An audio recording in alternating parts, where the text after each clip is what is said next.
اب جب ماہ سیام آیا تو شیطان باندھ دیا گیا. اب ہمارا مقابلہ صرف نفس سے ہے، اور یہ نفس شیطان سے بھی بڑا دشمن ہے. شیطان کو شیطان بنانے والا نفس ہے، اور وہ ہمارے ساتھ جڑا ہوا ہے.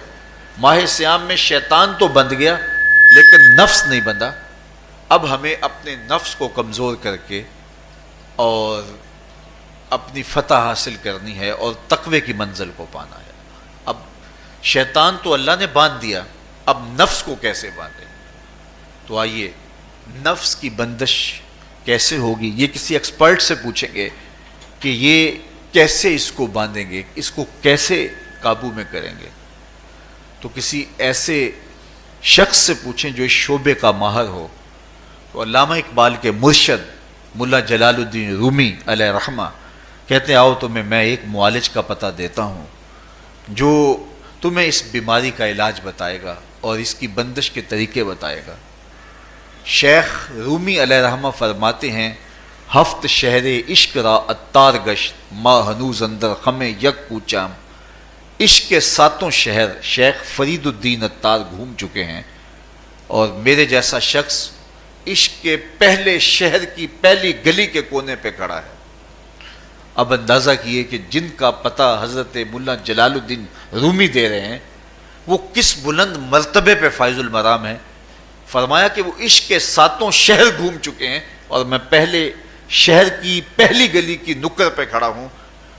اب شیخ فرید الدین علیہ رحمہ سے پوچھئے کہ شیطان تو بند گیا، اب نفس کا وبال ہمارے اوپر پڑ رہا ہے اور ہم اس کے باوجود ماہ سیام کے اندر گناہوں میں منہمک ہیں، تو ہمیں بتایا جائے کہ اس نفس کا علاج کیسے کیا جائے. ہمیں آپ کا پتہ بتایا گیا ہے. تو شیخ فرید الدین اتار بولے نفس نتواں کشت اللہ باسے چیز بات گوئم یاد گیرش اے عزیز. نفس نہیں مرتا لیکن اگر 3 اسلحے تیرے پاس ہوں تو یہ ٹھہر بھی نہیں سکتا. وہ 3 اسلحے کون سے ہیں؟ خنجر خاموشی و شمشیر جو، نیزائے تنہائی و ترک ہجو. خاموشی کا خنجر، بھوک کی تلوار اور تنہائی کا نیزہ. یہ 3 اسلحے ایسے ہیں اگر تو یہ لے کر کے نفس پہ ٹوٹ پڑے تو پھر نفس کا مقابلہ تیرے لیے آسان ہوگا. خنجر خاموشی، خاموشی کا خنجر. اللہ کے محبوب علیہ السلام نے فرمایا من صامت نجا، جو خاموش ہو گیا وہ نجات پا گیا. کیونکہ انسان کی زندگی کی زیادہ آفتیں اس کی زبان کی وجہ سے ہیں. آپ اپنے گناہوں کا اور میں اپنے گناہوں کا اگر احتساب کروں تو ہمیں سب سے زیادہ گناہ زبان کے ملیں گے. آنکھیں بھی گناہ کرتی ہیں، ہاتھ بھی گناہ کرتے ہیں، پاؤں بھی گناہ کرتے ہیں، لیکن سب سے زیادہ گناہ زبان کرتی ہے. جھوٹ بھی بولتی ہے، غیبت بھی کرتی ہے، شکوہ بھی کرتی ہے، گالی سب و شتم اور کیا کچھ زبان کے گناہ ہیں. اسی لیے اللہ کے محبوب نے فرمایا جو تمہارے 2 جبڑوں کے درمیان ہے یعنی زبان اور 2 ٹانگوں کے درمیان ہے تمہاری پارسائی کی جگہ، تم ان 2 چیزوں کی مجھے ضمانت دے دو، میں محمد تمہیں جنت کی ضمانت دے دیتا ہوں. تو انسان کے سب سے زیادہ گناہ زبان کے ہیں اور اس کی پارسائی کی جگہ کے. تو اس لیے میرے حضور نے فرمایا من صمت نجا، جو خاموش ہو گیا وہ نجات پا گیا. خنجر خاموشی، خاموشی کا خنجر نفس کشی کا ایک مؤثر ذریعہ ہے. اور دوسری بات بشمشیر جو، اور بھوک کی تلوار. تو بھوک سے نفس کا مقابلہ کیا جا سکتا ہے، بھوک کی تلوار سے نفس کا سر کاٹا جا سکتا ہے. اللہ کے محبوب کا فرمان سنیے یا معاشر الشباب من استطاع منکم الباء فلیتزوج فإنہ اغض للبصر واحسن للفرج فمن لم یستطع فعلیہ بالصوم فإنہ لہ وجاء. اے جوانوں کے گروہ، تم میں سے اگر کوئی نکاح کرنے کی طاقت رکھتا ہے تو وہ دیر نہ کرے، فی الفور نکاح کر لے. یہ نظر کا اور پارسائی کا محافظ ہے. لیکن اگر تم میں سے کوئی نکاح کرنے کی فی الحال پوزیشن میں نہیں ہے تو وہ کثرت کے ساتھ روزے رکھے. روزے قاطع شہوات ہیں. تو بھوک سے نفس کو جو ہے وہ روکا جا سکتا ہے، اس کو لگام ڈالی جا سکتی ہے. تیسری بات نیزہ تنہائی، تنہائی کا نیزہ.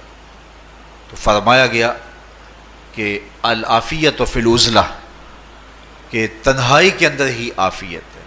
جب مجلسوں میں غیبت کی بدبو پھیلتی ہو اور چغلی کا ماحول معاشرے کا جزو لا ینفک بن جائے اور مجالس کے اندر نظروں کی پاکیزگی کا قائم رہنا مشکل ہو جائے اور انسان کی زندگی کے اندر گناہوں کا بہت بڑا سبب مجلسی زندگی ہو تو پھر اس سے تنہائی بہتر ہے۔ حضرت شاہ نقشبند بخاری فرماتے ہیں کہ فقیر کے لیے سب سے اچھی جگہ اللہ کا گھر مسجد ہے، یا کسی کامل صالح شخص کی صحبت ہے، اور یا پھر تنہائی ہے۔ چوتھی جگہ ہلاکت کے علاوہ اور کچھ نہیں ہے۔ ہمیں اپنے کاروبار میں، اپنے معاملات میں، اپنی ملازمتوں میں جانے کی تلقین کی گئی تو وہاں یہ تلقین کی گئی کہ دیر سے جاؤ جلدی واپس آ جاؤ، اور مسجد میں جاتے ہوئے تلقین کی گئی کہ جلدی جاؤ اور دیر سے واپس آؤ۔ لیکن ہم مسجد کے دروازوں پہ جب دور موجود میں رش دیکھتے ہیں کہ لوگ بہت جلدی نکلنا چاہتے ہیں، حتیٰ کہ کندھوں سے کندھے ٹکرا رہے ہوتے ہیں کہ جلدی سے باہر نکل جائیں، حالانکہ وہ عافیت کی جگہ ہے، 2 منٹ زیادہ بھی ہو جائیں تو کوئی حرج نہیں ہے۔